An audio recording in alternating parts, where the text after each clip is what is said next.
I'm going to give you right now a 27-point checklist so you could have a mastered wealth game plan right now. First, I'm going to go through each of the 27 different filing cabinet drawers that we take a client through, tell you some things to look through in each drawer. We call this in financial speak the internal design review. So if you missed the previous episode, I talked about the protection, savings, and growth model. And I likened the model to 3 filing cabinets. First filing cabinet, protection. Second, savings. Third, growth.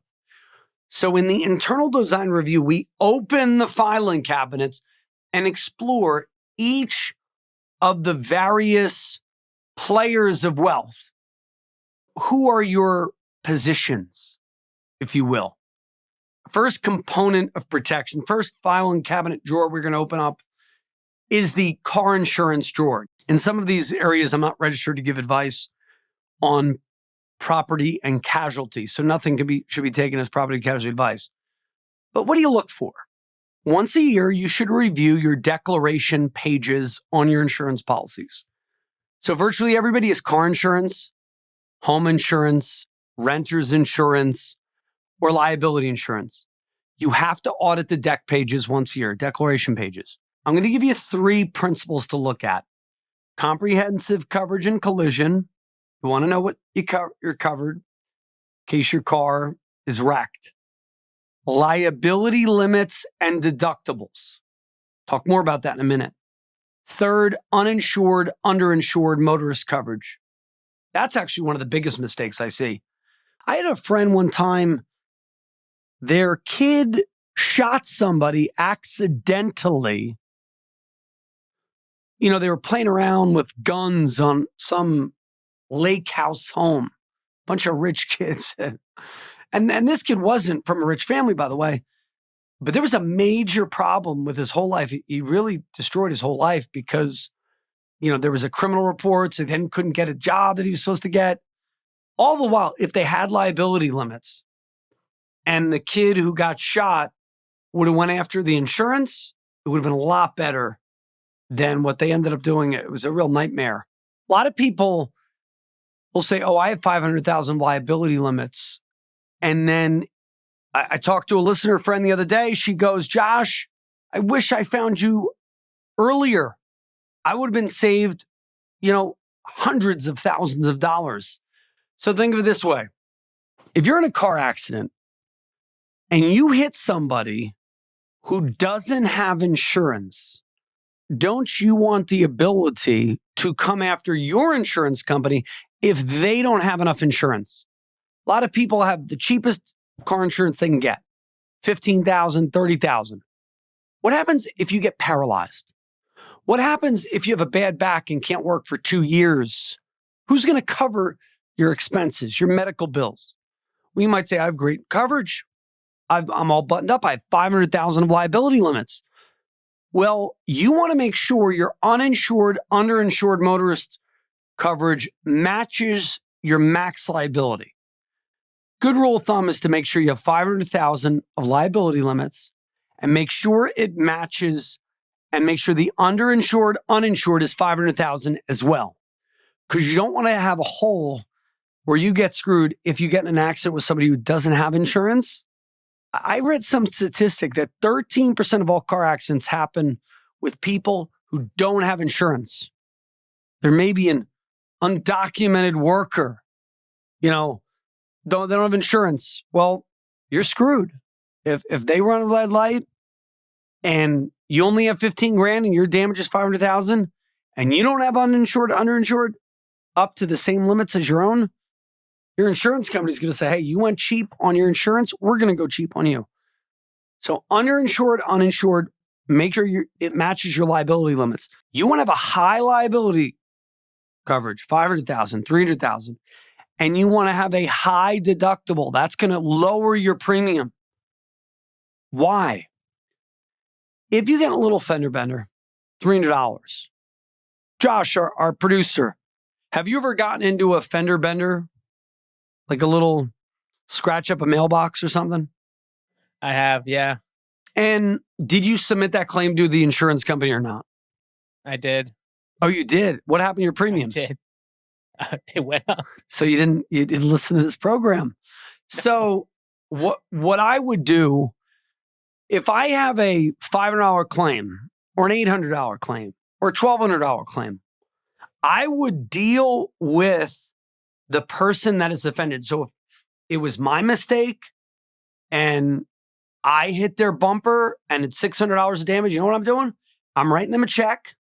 I'm getting my attorney to draw up a release of liability waiver, and you don't give them the check until they sign the liability waiver. Boom, you file that away, you're protected.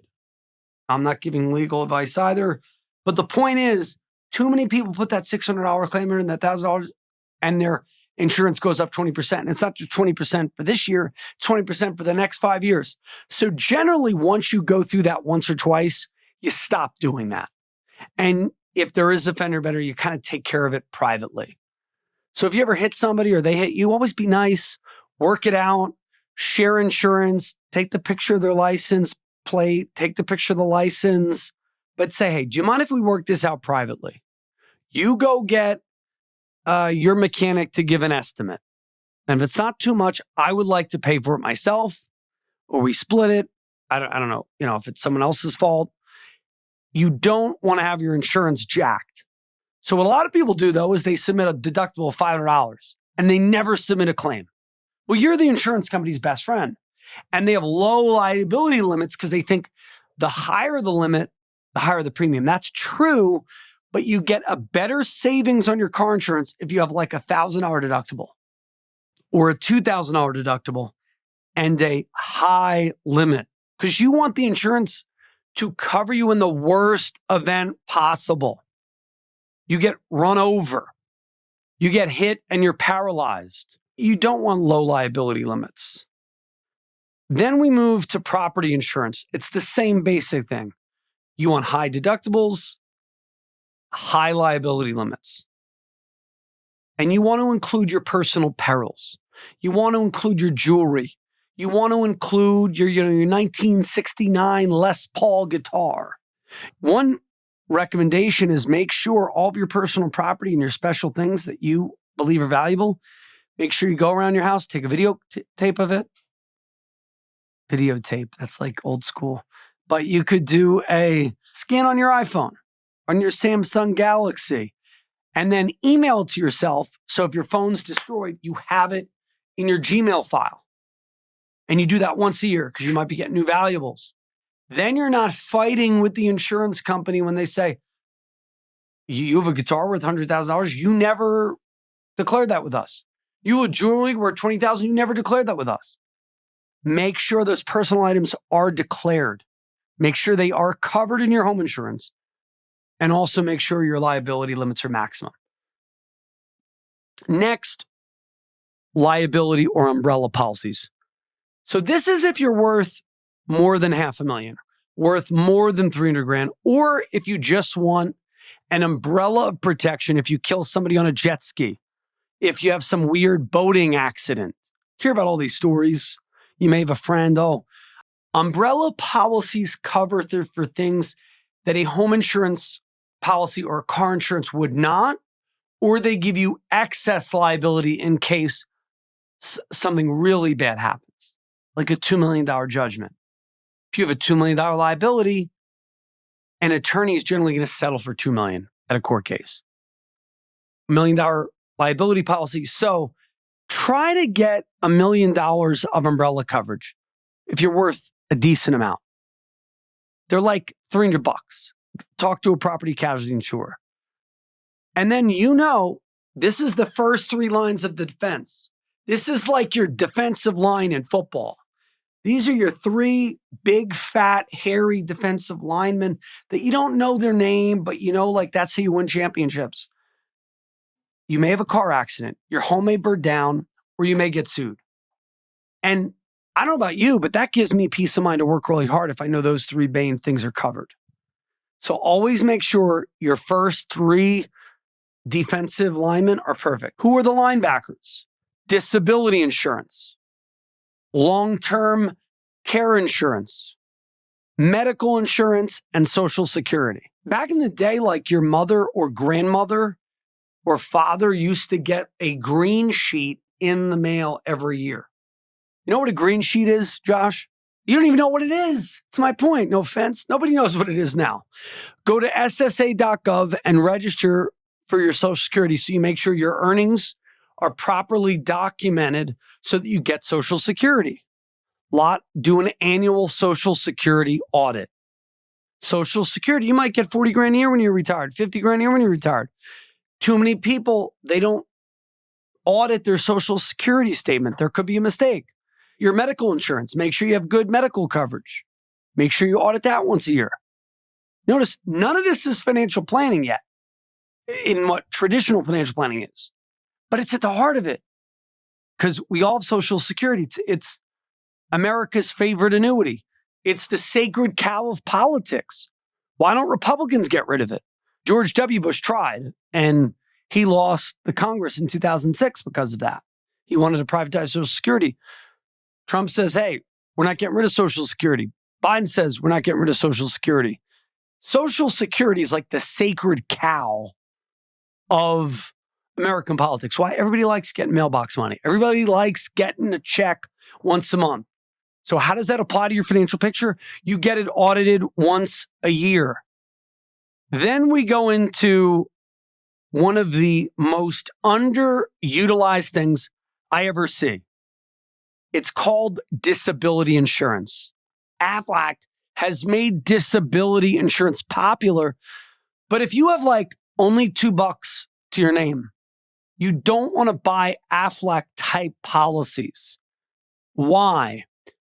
There are STDs, short-term disability, not the other STD, and then there is LTDs, long-term disability. Most people at work have short-term disability. They don't have long-term, but that's the one you need first. Short-term disability is a luxury if you can afford it. Long-term disability is a necessity. Because here's the thing. Let's say you get in a bad accident. My parents, church gave them a love offering when my dad had a heart attack at 40. But after about a few months, your friends and family will get tired of bailing you out. And that's the beauty of long-term disability. It kicks in, and my tip is if you don't have one, get one with a 90-day deductible. That means you pay the first 90 days of your disability, but after 90 days, and if you can't afford that, go to 180 days. So you're on the hook for the first 6 months.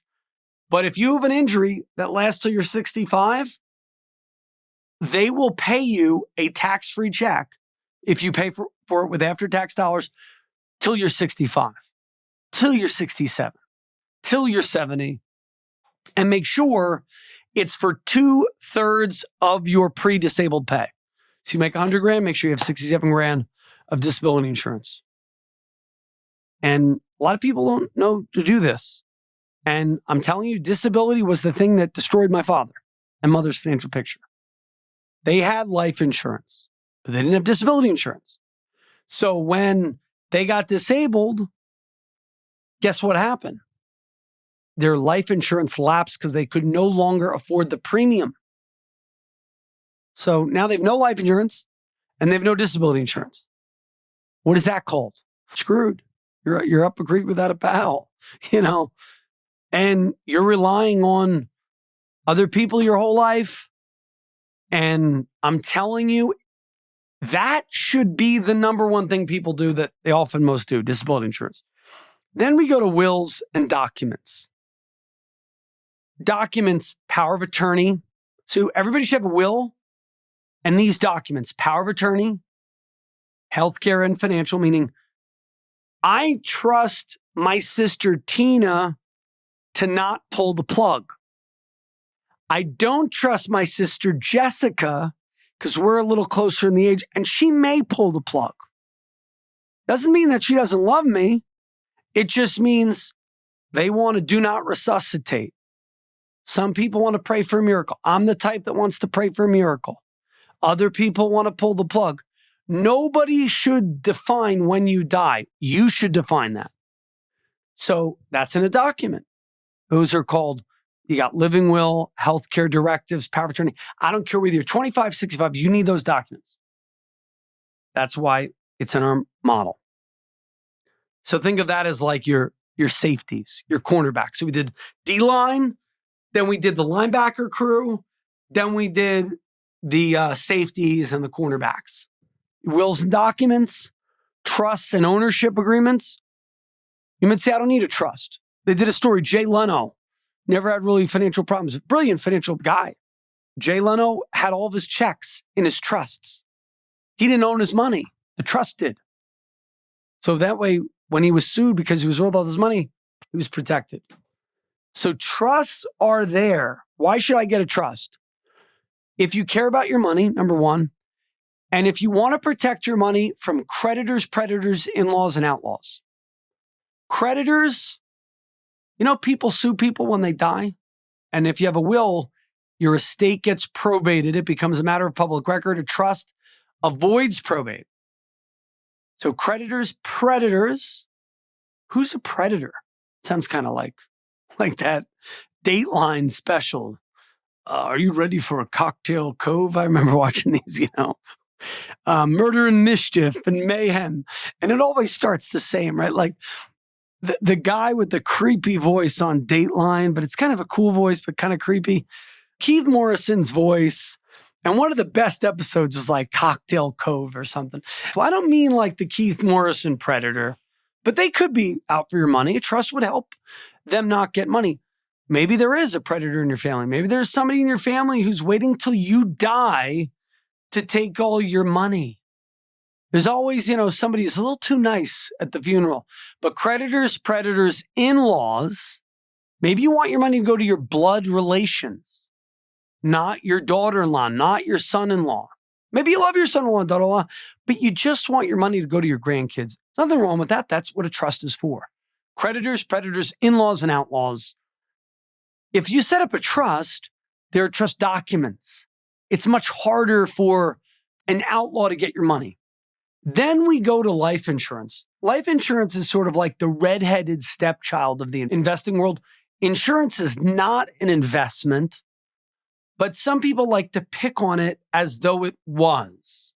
And there are types of life insurance. There's accidental death and dismemberment. A lot of people have that. That's kind of a ripoff. I would not recommend anybody buy accidental death and dismemberment. Why? What happens if you die and it's not an accident? Well, you might say all deaths are an accident. No, they mean like a car accident, a boating accident. So if you die of natural causes, you got to make it look like it's an accident to get that policy to pay. You don't want to be fighting with an insurance company. Therefore, I do not like AD&D policies. They're generally like ripoffs. Term life is like renting a house. When you have no money, it's the best thing to do. Term life, you want to start by getting 20 times your pay in a 20-year term policy that is convertible to a good dividend-paying mutual whole life. Universal life is like a cheaper version of whole life, but has some risks in that your cost of insurance could rise every year, so your policy could lapse. Whole life's a little more expensive, but usually get better cash value growth. Sometimes these policies have long-term care benefits, which is also a part of the protection component. A lot of people lose their whole nest egg due to a end-of-life illness. So wouldn't it be a shame? You've made it, right? Remember that game of life? The game of life where you retire with $2 million? Imagine you retire with $2 million. You think you're great, $5 million. Last 3 years of life, you develop Parkinson's or Alzheimer's, dementia, and a home takes 180 grand a year for the next 3 years. And money that was going to go to your grandkids' college now goes to the government, or Medicaid forces you to spend everything. That is what I'm talking about. You could focus on building your pot of gold, but if you don't focus on your defense, your offense can't win the championships. It's like the Baltimore Ravens when they had Ray Lewis and all those great defensive teams. And I'd read, they didn't have great offense. I mean, they had okay, good offense, moderately good, but the defense wins the championships. Generally speaking, defense wins. You need a decent offense because you got to score eventually. but defense wins championships. Same with financial planning. My parents leased and it really hurt them financially. So I like the phrase leasing is like fleecing. I mean, I guess there's a small subset of people for whom leasing a car makes sense. Maybe on their taxes, maybe with their accountant, maybe if they drive, 9,000 miles a year. But if you drive above a certain amount of miles, I think owning a car is better. Yeah, but I mean, do you think there's value? I mean, people always want the new thing. I mean, with the new iPhone coming out every year, I feel like we're kind of trained to always want the new shiny toy, but like buying a car is owning an asset, right? I mean, you can use it at the end. Do you think people are like more concerned with not wanting to drive the same car after 3-4 years? Like, is that what leasing gives you? Like, it gives you the opportunity to trade up? Yeah, but it'd be better to just trade in your car or sell your car and you get more value. I think so. I'm not a big fan of leasing. I've heard too many horror stories and people Like I love have been affected by it. I'm just shocked at how much a new car is now. That's what I'm saying. Like with the price of a new car and like the fact that you're, I mean, me getting I got the new Hyundai Kona in 2018. It's like, I'm going to drive that thing until I drive it into the ground again. Like, I don't But that's see good. And then myself- you save the difference once you're done with your payments. Yeah, exactly. Save up for 5 years for the next one.